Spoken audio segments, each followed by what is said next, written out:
ইব্রাহিম আলাইহিস সালাতু ওয়াস সালাম সন্তান ইসমাঈলকে নিয়ে আল্লাহর ঘর নির্মাণ করছেন। ঘর নির্মাণ করার সময় পাথর এনে দেয়, সন্তান ইসমাঈল পাথরগুলি এনে দেয়।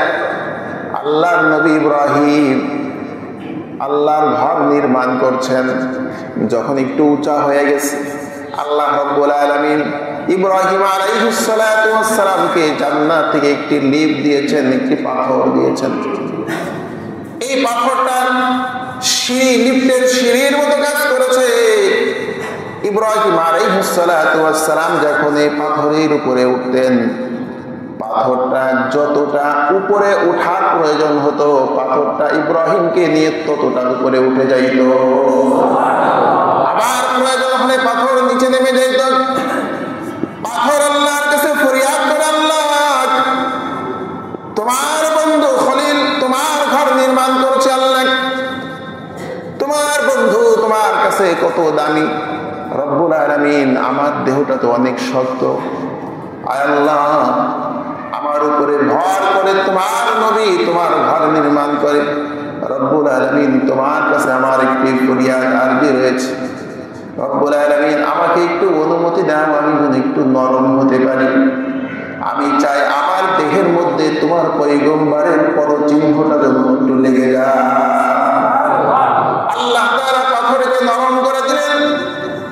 আল্লাহর খলিল ইব্রাহিম পাথরের উপরে দাঁড়িয়ে কাজ করেছেন। পাথরের উপরে আল্লাহর খলিল ইব্রাহিমের পদচিহ্ন, পায়ের ছাপ লেগে গেছে। আল্লাহ তাআলা বলেন ফীহি আয়াতুম বাইয়িনাতুম মাকাম ইব্রাহিম। মাকাম ইব্রাহিম এটা আমি আল্লাহর নিদর্শনের একটি নিদর্শন। আল্লাহ তাআলা বলেন ইন্নাস সাফা ওয়াল মারওয়াতা মিন শাআইরিল্লাহ। করিম সাল্লাল্লাহু আলাইহি ওয়াসাল্লামকে এক সাহাবী প্রশ্ন করলেন, ইয়া রাসূলুল্লাহ আইয়ুল আমালি আফযলু, আমলের মধ্যে শ্রেষ্ঠ আমল কোনটি? কোন আমলটা সবচেয়ে শ্রেষ্ঠ? নবীজি বললেন ঈমানু বিল্লাহি ওয়া রাসূলিহি। এক নাম্বার হচ্ছে আল্লাহ এবং তার রাসূলের প্রতি ঈমান আনয়ন করা। কার প্রতি? আল্লাহ পাক এবং তার নবীজির প্রতি ঈমান আনা। ইলা সুম্মা মাযা? সাহাবী নবীকে আবার প্রশ্ন করলেন, ইয়া রাসূলুল্লাহ এরপরে কোন আমলটি উত্তম? নবীজি বললেন আল জিহাদু ফি সাবিলিল্লাহ, আল্লাহর রাহে জিহাদ করা। ইলা সুম্মা মাযা ইয়া রাসূলুল্লাহ? নবীজিকে আবার প্রশ্ন করলেন, ইয়া রাসূলুল্লাহ এরপরে কোন আমলটি উত্তম? নবীজি বললেন আল হজ্জুল মাবরুর, হজ্জে মাবরুর, হজ্জে মাকবুল, এটা হচ্ছে আল্লাহর কাছে শ্রেষ্ঠ ইবাদত। বিভিন্ন সময় বিভিন্ন বিষয়কে সামনে রেখে আল্লাহ রাব্বুল আলামিন তার হাবিবের মাধ্যমে জানিয়েছেন এই এই এই এই আমলগুলি আল্লাহর কাছে অনেক বেশি পছন্দনীয়। নামাজ যেভাবে আমাদের উপরে ফরজ করা হয়েছে, তদ্রূপভাবে হজকে আমাদের জন্য ফরজ করা হয়েছে। এই জন্য নামাজ এখন আমাদের জন্য জুমার নামাজ ফরজ আজকের এই সময়টা প্রাপ্তবয়স্ক মানুষের জন্য। ঠিক তদ্রূপভাবে জুমার নামাজ আদায় করব বা জোহরের নামাজ আদায় করব, যেহেতু এটা আমার উপরে ফরজ। এই জন্য কোন সচেতন ব্যক্তির, যেমন যারা জুমার নামাজ বা জোহরের নামাজ বা আসরের নামাজ, মাগরিবের নামাজ যেই সময় যেই ওয়াক্তের নামাজ ফরজ হয়েছে, কোন সচেতন মুসলিম যেমন আশা করে না জোহরের নামাজটা আসরের সময় যে পড়ব, আসর সুই সুই অবস্থায় পড়ব, আসরের নামাজটা মাগরিব সুই সুই পড়ব, মাগরিবের নামাজ এশারে রক্ত সুই সুই এমন সময় পড়ব, এটা যেমন একজন মুসলিম আশা করে না, নামাজের প্রতি যত্নশীল হয়ে যখন যে ওয়াক্তের নামাজ ফরজ হয়েছে ওই ওয়াক্তের মধ্যেই যেভাবে নামাজ পড়তে হয়, তদ্রূপ ভাবে যার উপরে হজ ফরজ হয়েছে যার উপরে হজ ফরজ হয়েছে অন্য অন্য নফল ইবাদতের চেয়ে হজকে গুরুত্ব দিয়ে হজের কাজগুলি আগে সম্পাদন করা। একটি হাদিসের মধ্যে পড়েছি, নবীজি বলেন, যার হজের সামর্থ্য আছে, তৌফিক আছে, সুযোগ থাকার পরেও 5 বছর সে হজ করা থেকে বিলম্ব করে, সে আল্লাহর রহমত থেকে বঞ্চিত হয়ে যায়। এই জন্য যাদের উপরে হজ ফরজ, আমরা সময় থাকতে হজ করব। নামাজ আমার উপরে ফরজ হয়েছে, কখনো এই কথা বলি না যে চুল দাড়ি একটু পাকুক আর একটু বয়সটা বাড়ুক, এরপরে আমি নামাজের ফরজগুলি আদায় করব। এই কথা মানুষ যেমন বলে না, দুনিয়ার হাজার ব্যস্ততার মধ্যেও নামাজের সময় হয়ে গেছে, মানুষ মসজিদে চলে আসে নামাজ আদায়ের জন্য। ঠিক তদ্রূপ ভাবে নামাজ যেমন ফরজ, হজ এটাও একটি ফরজ। ইসলামের রুকন সমূহের মধ্যে হতে একটি রুকন হচ্ছে হজ।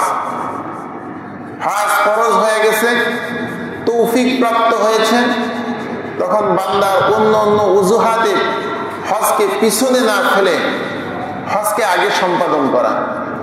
হজের আমল এটা কষ্ট, একটা পরিশ্রমের একটা আমল।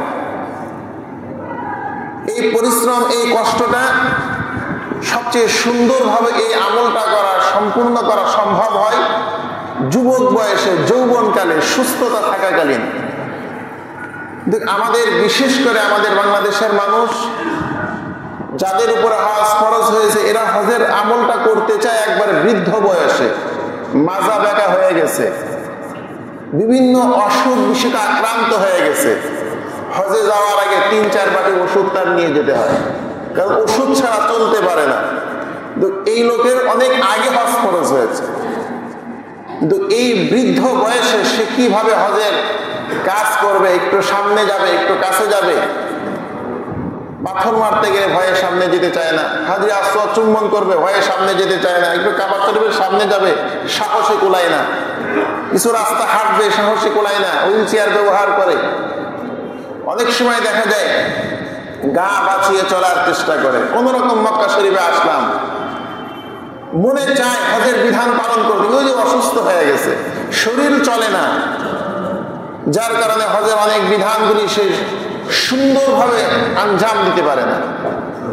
এই জন্য হজদারের উপর হজ ফরজ হয়েছে, আমাদের উচিত আমাদের যৌবনকালে হজ আদায় করা, কারণ এই সময় মানুষ পরিশ্রম করতে পারে, কষ্ট করতে পারে। দুর্বল হয়ে গেলে তখন তার জন্য আর সহজ হয় না। এই জন্য হজ যাদের উপরে ফরজ হয়েছে তাদের জন্য কিছু শর্ত দিয়ে দিয়েছেন শরিয়তে ইসলামের মধ্যে। যেই শরিয়ত মানুষকে বলেছে হজ ওই সকল ব্যক্তিদের উপরে ফরজ, এক হলো মুসলমানের উপরে হজ ফরজ। কাদের উপরে? মুসলমানের উপরে। এই কারণে কোনো হিন্দু, কোনো খ্রিস্টান, ইহুদি এরা বাইতুল্লাহ গিয়ে হজ করতে পারবে না। প্রথম শর্তে এরা পড়ে যায়। 1 নাম্বার মুসলিম হওয়া, প্রাপ্তবয়স্ক সাবালক হওয়া, নারী হোক পুরুষ হোক, এরা যখন প্রাপ্ত বয়স্কে উপনীত হয়ে যায়, এটা হজ ফরজ হওয়ার জন্য শর্ত। বিবেক সম্পূর্ণ হওয়া, পাগলের উপরে হজ ফরজ না, টাকা আছে লোকটা পাগল, এর উপরে হজ ফরজ না। এমনি ভাবে সুস্থ হওয়া, একটা মানুষ অসুস্থ, চলতেই পারে না, এমন ব্যক্তির জন্য হজ না।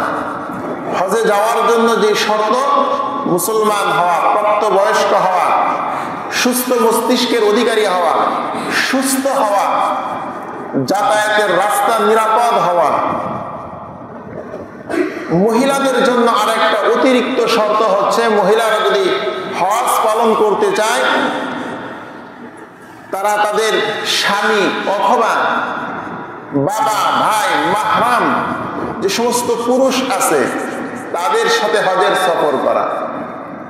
হজের সফর যদি মহিলা তার মাহরাম ছাড়া করে তাহলে তার হজ হবে না। হজ হওয়ার জন্য শর্ত হচ্ছে মহিলাদের মাহরাম ব্যক্তির সঙ্গে, মাহরাম পুরুষের সঙ্গে মহিলারা হজ পালন করবে। এইগুলি হজের শর্ত। এর মধ্যে এই শর্তগুলি পাওয়া যাওয়ার পরে কোনো একজন ব্যক্তি যখন হজে যাওয়ার নিয়ত করেন, বর্তমানে বাংলাদেশ থেকে যারা হজের সফরে যায় বিভিন্ন প্যাকেজে বিভিন্ন রেটে মানুষ যে তার সার্ভিস তার সেবা অনুযায়ী এক একটা খরচের লিস্ট দেওয়া হয়।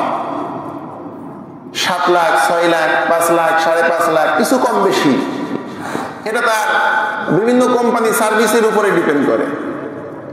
মনে করে নেন হজের সফরে যাওয়ার জন্য 5 লক্ষ টাকা প্রয়োজন, আপনার কাছে 5 লক্ষ টাকা আছে, আপনার পরিবার, আপনার বিবি, ছেলে সন্তান, বাবা মা, এই যে একটা ফ্যামিলি আপনার আছে, এই 1 মাস, 1.5 মাস বা 2 মাসের একটা লম্বা সফর, এই পরিবারের ভরণ পোষণের জন্য যেই পরিমাণ অর্থ দরকার, স্বাভাবিকভাবে যদি একটু ভালোভাবেও চলে, আমার মনে হয় না যে এই 2 মাসে 2 লাখ টাকা লাগবে। মধ্যবিত্ত একটা ফ্যামিলি অন্তত 20-30 হাজার টাকা হলে একটা ফ্যামিলি সুন্দর চলতে পারে। খুব ভালোভাবেও যদি চলতে যায়, যারা খরচ বেশি করে, খরচের মাত্রা যারা অনেক বেশি, যদি তাদের মাসিক পরিবারের খরচ 80,000, 90,000, 1 লাখ টাকায় ধরেন, 2 মাসে যদি 2 লাখ টাকায় তার খরচ হয়, এর বেশি তো আর খরচ হবে না। খুব শান শৌকতে চললেও 2 লাখ টাকার উপরে খরচ হওয়ার কথা না। এমনি ভাবে হজের সফরে 5 লাখ পরিবারের ভরণ পোষণের জন্য যার যে পরিবারে যে পরিমাণ খরচ হয়, 20,000, 30,000, 50,000, 80,000, 1 লাখ, 1.5 লাখ, আমি একটা ধারণা দিয়ে বললাম আপনাদেরকে। সকলেই জানি আমার ফ্যামিলির জন্য প্রতি মাসে কেমন খরচ হয়, এই অনুযায়ী 2 মাসে আমার পরিবারের জন্য কত টাকা দরকার, কত টাকা পরিবারকে দেওয়ার পরে এই 5 লাখ টাকা, 6 লাখ টাকা, যত টাকা আমার হজে যাওয়ার জন্য লাগে, মনে করেন 5 লাখ, 6 লাখ, 7 লাখ, এই পরিমাণ টাকা যার আছে তার জন্য আল্লাহ পাক হজ ফরজ করেছেন।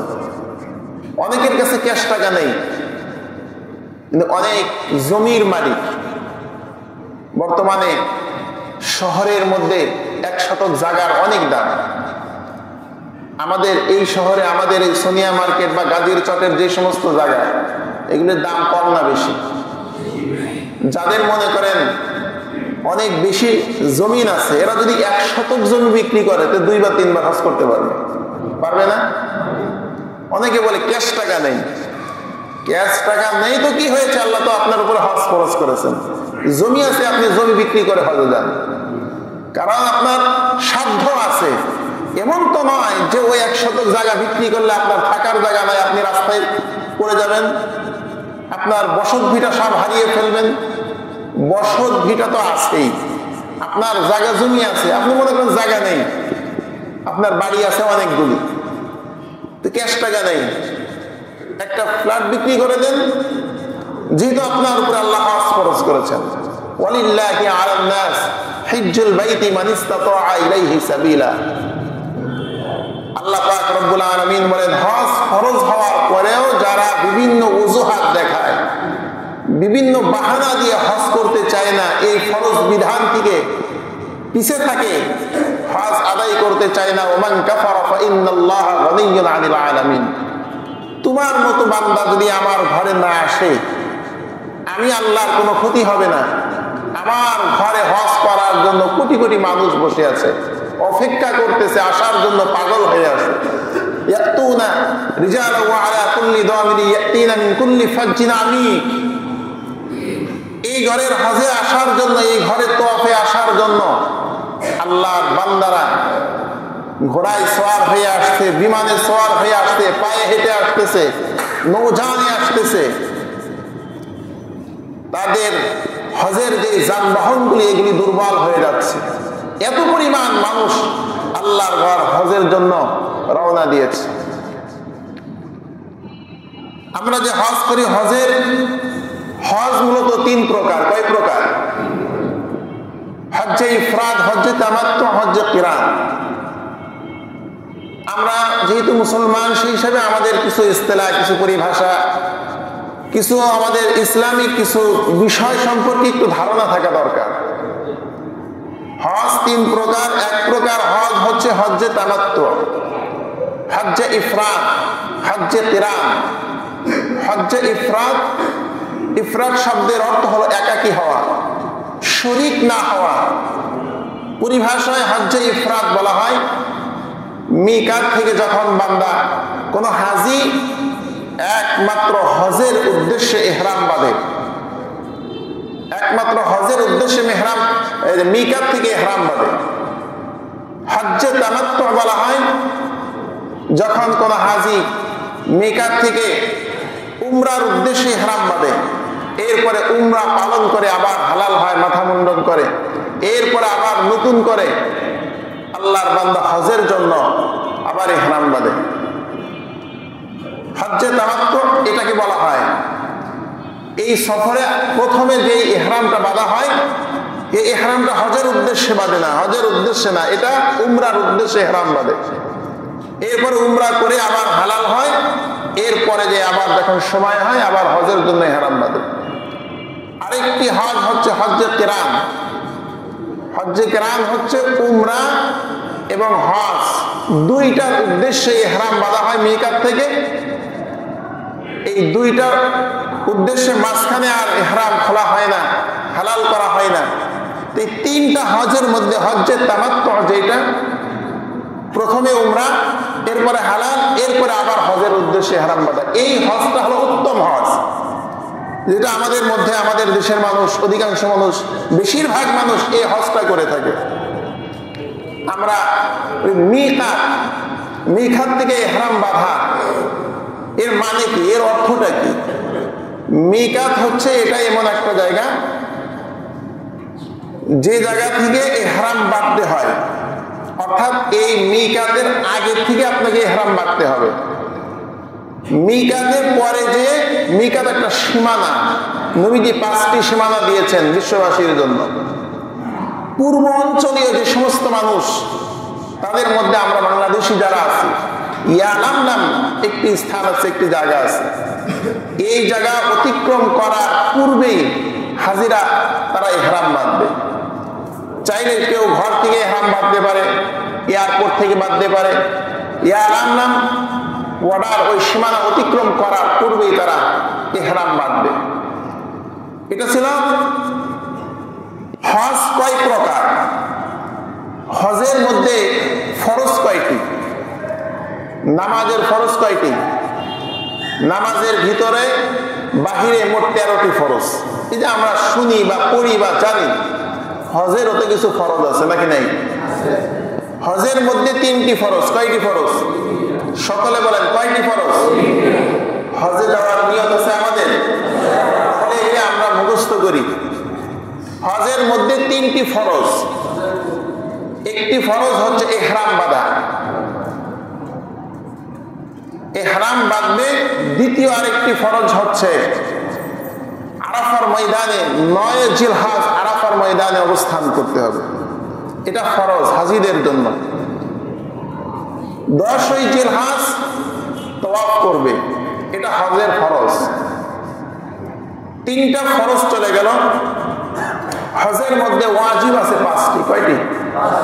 সকলে বলেন কয়টি? মুজদালিফায় অবস্থান করতে হবে, এটা হাজিদের জন্য ওয়াজিব। সাফা মারওয়া এটা সাই করতে হবে, এটা হাজিদের জন্য ওয়াজিব। শয়তানের প্রতীককে লক্ষ্য করে কঙ্কর নিক্ষেপ করতে হয়, এটা হাজিদের জন্য ওয়াজিব। মাথা মুন্ডন করতে হবে, এরপরে শেষে তোয়াফ করতে হবে, বিদায়ের পূর্বে তোয়াফ করতে হবে, এটাও হাজিদের জন্য ওয়াজিব। হজের মধ্যে ফরজগুলো কয়টি? 3টি। ওয়াজিবগুলো কয়টি? 5টি। ইন্নাস সাফা ওয়াল মারওয়াতা মিন শাআইরিল্লাহ। সাফা এবং মারওয়া এই দুটি আল্লাহ পাকের নিদর্শনের মধ্য হতে একটি নিদর্শন। এই হজের সফরে আল্লাহ পাক অনেক নিদর্শন রেখেছেন। আল্লাহ রাব্বুল আলামিন বলেন, ফীহি আয়াতুম বাইয়িনাতুম মাকামু ইব্রাহিম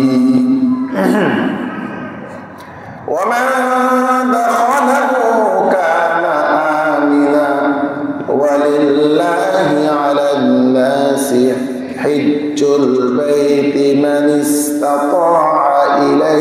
سبيلا فيه آيات بينات مقام إبراهيم فيه آيات এই যে কাবা ঘর বাইতুল্লাহ এখানে আল্লাহর অনেক নিদর্শন রয়েছে নিদর্শনের মধ্যে হতে একটি নিদর্শন ইন্নাস সাফা ওয়াল মারওয়া মিন শাআইরিল্লাহ সাফা মারওয়া এটা আল্লাহর নিদর্শন জমজমের কূপ এটা আল্লাহর নিদর্শন আল্লাহ রাব্বুল আলামিন সমস্ত দুনিয়ার মানুষের জন্য এগুলি নিদর্শন হিসেবে রেখে দিয়েছেন ফিহি আয়াতুম বাইয়িনাত মাকাম ইব্রাহিম একটি পাথরের নাম এটাও আল্লাহর নিদর্শন আল্লাহ রাব্বুল আলামিন যখন হযরত ইব্রাহিম আলাইহিস সালাতু ওয়াস সালামের সন্তান ইসমাঈল দুনিয়াতে আসলেন আল্লাহ পাক রব্বুল আলামিন ইব্রাহিমকে নির্দেশ দিলেন ইব্রাহিম আমি আল্লাহর নির্দেশে তুমি তোমার সন্তান ইসমাঈল বিবি হাজেরাকে এখান থেকে সরিয়ে দূরে নির্জনে কোথাও রেখে আসো হযরত জিবরিল আমিন আল্লাহর হাবিব আল্লাহ তাআলার পক্ষ থেকে হযরত জিবরিল আমিন রাহবার হয়েছেন হযরত ইব্রাহিম বিবিকে সন্তানকে নিয়ে পথ চলতেছেন বর্তমানে যেখানে বাইতুল্লাহ মক্কা নগরী বাইতুল্লাহ এখানে আসার পরে নীরব নিস্তব্ধ মরুভূমি কোনো মানুষ নাই গাছপালা নাই ঘর বাড়ি নেই এমন একটি জনমানবহীন শহরে জনমানবহীন এলাকায় এসে হযরত জিবরিল আমিন বলেন ইব্রাহিম আল্লাহর নির্দেশে এখানে আপনার সন্তান আপনার বিবিকে রেখে চলে যান হযরত ইব্রাহিম আলাইহিস সালাতু ওয়াস সালাম সন্তানকে রেখে বিবিকে রেখে চলে যান পানিও নাই খাদ্যের ব্যবস্থা নাই মানুষজন কেউ নেই অসহায় অবস্থায় দুইজন মানুষকে রেখে আল্লাহর খলিল ইব্রাহিম চলে যান আল্লাহর কাছে দোয়া করে যান وَإِذْ قَالَ إِبْرَاهِيمُ رَبِّ اجْعَلْ هَذَا بَلَدًا آمِنًا আয় আল্লাহ এই জায়গাটাকে আপনি নিরাপদ করে দেন শহরে এই গ্রামে এই জনমানবহীন একটি প্রান্তরে আমার বিবি আমার সন্তানকে রেখে গেলাম এখানে যদি কোনো শত্রু আক্রমণ করে দেখার কেউ নাই বাঁচাবার কেউ নাই রব্বুল আলামিন এই জায়গাটাকে আপনি নিরাপদ একটি শহর বানিয়ে দেন وَإِذْ قَالَ إِبْرَاهِيمُ رَبِّ اجْعَلْ هَذَا بَلَدًا آمِنًا নিরাপদ নগরী বানিয়ে দেন وَارْزُقْ أَهْلَهُ مِنَ الثَّمَرَاتِ وَارْزُقْ أَهْلَهُ مِنَ الثَّمَرَاتِ এখানের আহার যারা থাকবে এই জায়গার মানুষের জন্য আপনি ফলের মাধ্যমে রিজিকের ফয়সালা করে দেন আল্লাহ পাক রব্বুল আলামিন ইব্রাহিমের দোয়া মঞ্জুর করে নিলেন স্থানটাকে নিরাপদ নগরী বানিয়ে দিলেন এই কারণে আল্লাহ তাআলা বলেন ওমান দাখালাহু কানা আমিনা আমার যে সকল বান্দা বান্দি এই হারামের মধ্যে প্রবেশ করবে তারা নিরাপদ হয়ে যাবে এই জন্য কোন হাজি যখন এই হারামের মধ্যে প্রবেশ করে একটা মশা মাছি মারা পর্যন্ত তাদের জন্য হারাম হয়ে যায় এই এরিয়ার মধ্যে একটা মশাও নিরাপদ একটা মাছিও নিরাপদ ছোট্ট একটা পিপিলিকা এটাও নিরাপদ হয়ে যায় আল্লাহ বলেন শুধু মানুষ না আমার যত ক্ষুদ্র ক্ষুদ্র প্রাণী রয়েছে এরাও যদি এখানে প্রবেশ করে আমি আল্লাহ এদের নিরাপত্তার ব্যবস্থা করে দিয়েছি যার কারণে হজের সফরে হারাম বাঁধা অবস্থায় কোনো একটা মানুষ কোনো প্রাণীর উপর আঘাত করতে পারবে না মানুষের উপর আঘাত করতে পারবে না একজন অপরাধী যদি হজের মৌসুমে বাইতুল্লাহ হেরেমের মধ্যে সচক্ষে সকলে দেখছে লোকটা খুনি লোকটা অপরাধী বড় ধরনের অপরাধ করেছে প্রশাসনের লোক দেখছে এরপরেও হারামের মধ্যে তার উপরে আক্রমণ করবে না, তার উপরে অ্যাটাক করবে না, কারণ আল্লাহ তাআলা এই স্থানের সমস্ত মানুষের জানের নিরাপত্তা দিয়ে দিয়েছে। হযরত ইব্রাহিম আলাইহিস সালাতু ওয়াস সালাম,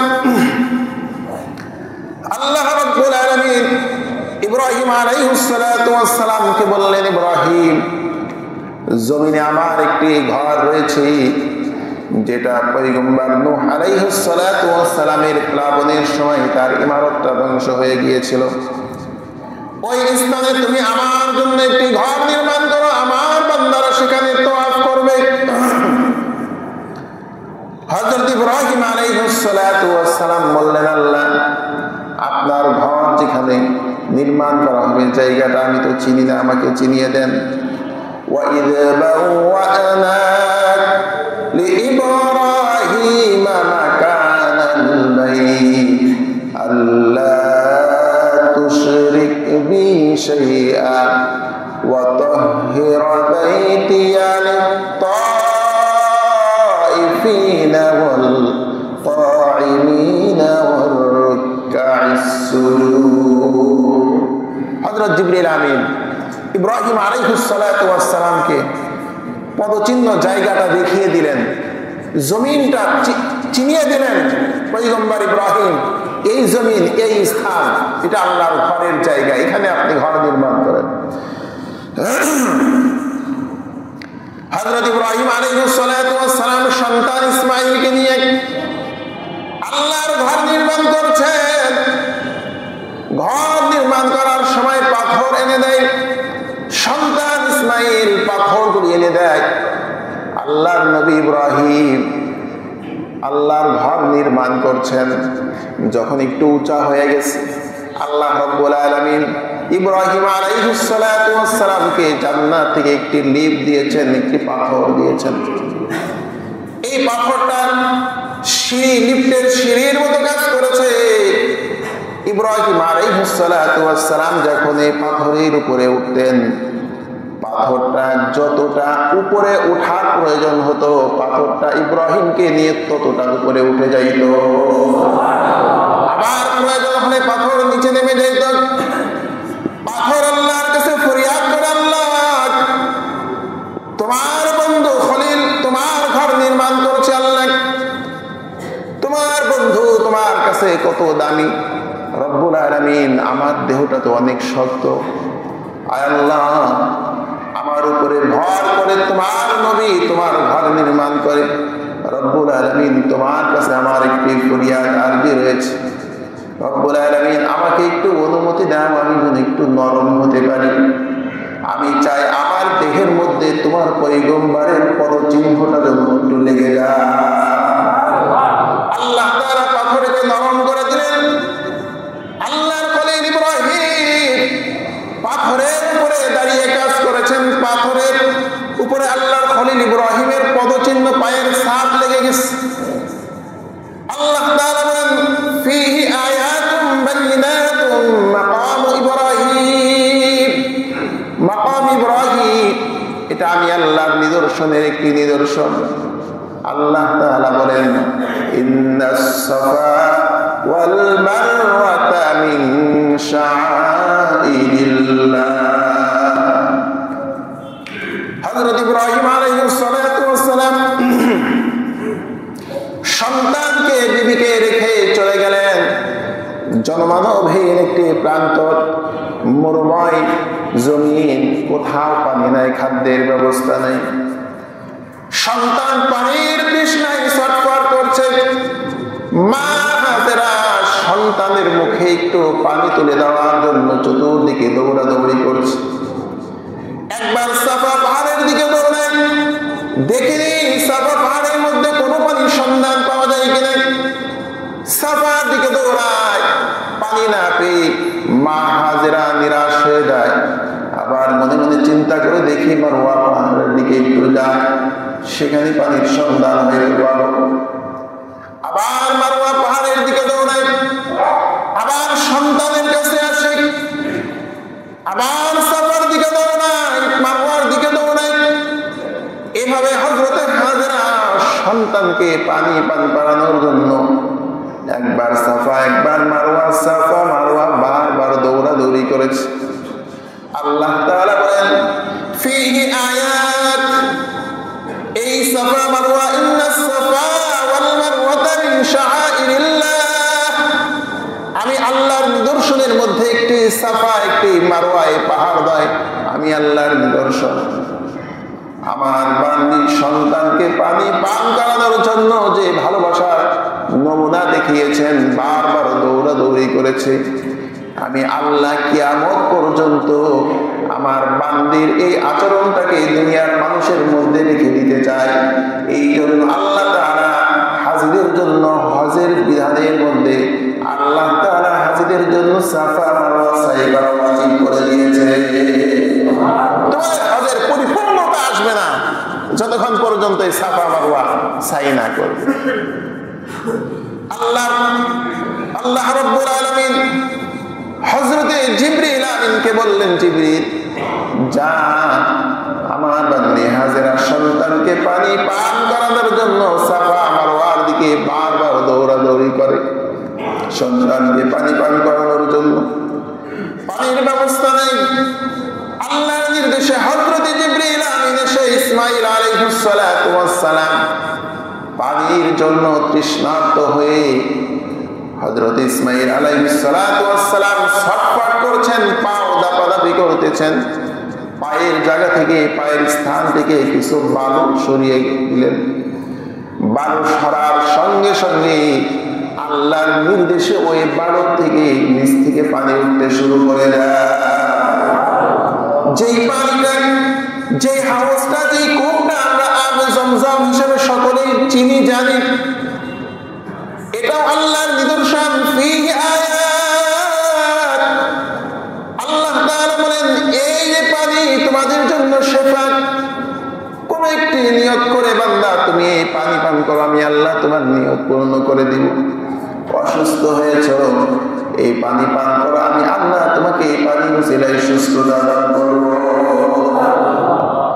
এটা এমন একটা কূপ, আজ থেকে হাজার হাজার বছর পূর্বে আল্লাহ তাআলা পানির ফোয়ারা জারি করে দিয়েছেন। আল্লাহ তাআলা বলেন এই পানি শুধু আমার বান্দা ইসমাঈল পান করবে না, কিয়ামত পর্যন্ত আমার ঘর বাইতুল্লাহ যারা তওয়াফ করতে আসবে, আমার বান্দাদের জন্য পানি পান করতে কষ্ট না হয়, এই জন্য আমি আল্লাহ কিয়ামত পর্যন্ত হাজীদের জন্য উত্তম পানির ব্যবস্থা করে দিয়েছি। ওয়ালিল্লাহি আলান নাসি হিজ্জুল বাইতি মান ইসতাতাআ ইলাইহি সাবিলা ওয়া মান কাফারা ফাইন্নাল্লাহা গানিয়্যুন আনিল আলামিন। এই হজ আল্লাহ পাক যারা আল্লাহর ঘরের হজ করে আল্লাহর মেহমান হয়ে যায়, আল্লাহর মাহবুব হয়ে যায়। নবীজি সাল্লাল্লাহু আলাইহি ওয়াসাল্লাম বলেন হজ্জে মাবরুরের এক বিনিময় জান্নাত, হজ্জে মাবরুরের এক বিনিময় হচ্ছে আল্লাহ তাআলা তার বিগত জীবনের সমস্ত গুনাহ মাফ করে দেন। কবুল হজ, যে হজটা আল্লাহ কবুল করবেন সে হজের পাথেও হালাল হতে হবে। কি হতে হবে? টাকা থাকলেই হজ করতে গেলাম আর হজ্জে মাবরুর হয়ে যাবে না। সুদের টাকা দিয়ে হজ হবে না, ঘুষের টাকা দিয়ে হজ হবে না, ভাইয়ের সম্পদ মেরেছ, ভাইয়ের অর্থ মেরেছ, এই টাকা দিয়ে হজ হবে না, ডাকাতির টাকা দিয়ে হজ হবে না, চুরির টাকা দিয়ে হজ হবে না। হারাম সম্পদ দিয়ে হাজারবার হজ করলেও বান্দার হজ কবুল হবে না। তার কারণ আল্লাহ তাআলা বলেন ইন্নাল্লাহা তাইয়্যিবুন লা ইয়াকবালু ইল্লা তাইয়্যিবান। আল্লাহ তাআলা যেমন পবিত্র, আল্লাহ পাক পবিত্র বস্তু গ্রহণ করেন। আপনি সারা জীবন হারাম অর্থ উপার্জন করবেন, হাজারবার হজ করবেন, একটি হজ আল্লাহ কবুল করবেন না। আর কষ্ট করে হালাল সম্পদ দিয়ে আপনি একবার হজ করবেন, আল্লাহ পাক আপনার হজকে কবুল করে দেবেন, হজ্জে মাবরুর হিসেবে কবুল করে দিবেন।